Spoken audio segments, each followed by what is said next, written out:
Hi, I'm Lee Lefevre, and I have a company called Common Craft that I run with my wife, Sachi. We make the In Plain English videos. Maybe you've seen them. I'm not here to talk about the videos, though. I'm here to talk about goldfish, and specifically where goldfish come from.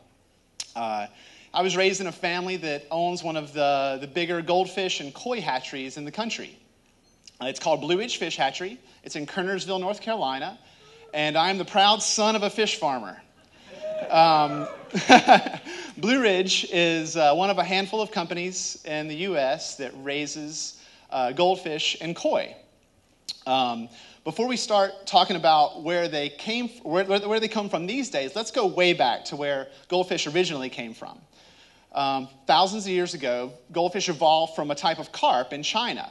And in the last 1,000 years or so, the Chinese have kept them as pets and raised them into all sorts of varieties of goldfish. And here you see an orange one like you'd see at a carnival or on the sides of Seattle buses lately.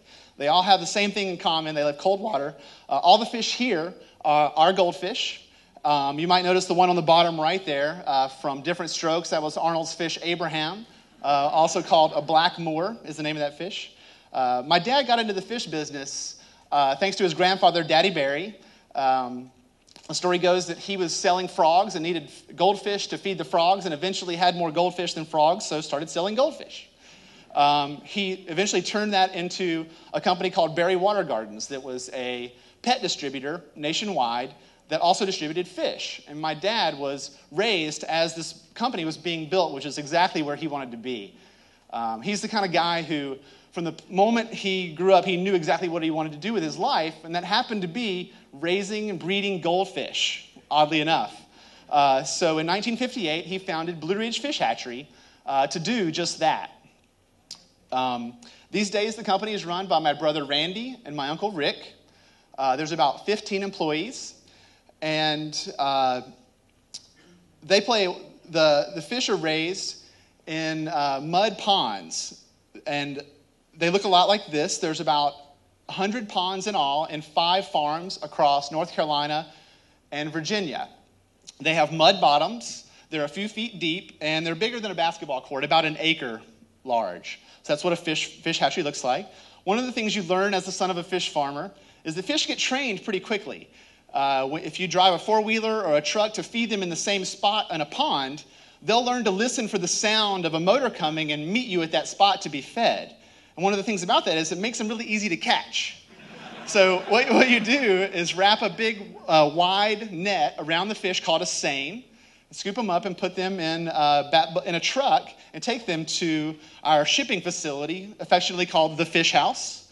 When a customer orders fish, the fish are either counted or weighed, put into a cardboard box with a plastic bag that's sealed with water, oxygen, and fish. They can live for 24 to 36 hours in a box, long enough to be shipped via air freight all over the country. In the 60s, my dad was one of the first people in the U.S. to import koi from Japan, the colorful carp, from Japan to the U.S. for the domestic commercial market for koi. And these days, Blue Ridge is really known for koi more than anything else. Blue Ridge raises koi, and they're all put through a selection process to find the finest koi, because koi are really known as a quality item. The premium koi are separated from the rest, and then from the premium koi come the great-granddaddies of all the other koi. In the 80s, my family discovered this long-finned carp from Asia, and we imported some, and an idea was born that maybe we could try to combine the flowing fins of this carp with the color of a koi. And over many years and many generations, a new variety of koi was created, and my brother said they look like butterflies. And today, they're known in this city and around the world as butterfly koi, thanks to Blue Ridge Fish Hatchery and my brother's naming. And people love their koi. Like any hobby, it has its fanatics and freaks. People pay thousands of dollars for the finest fish and show them like horses or dogs. And some people get koi tattoos.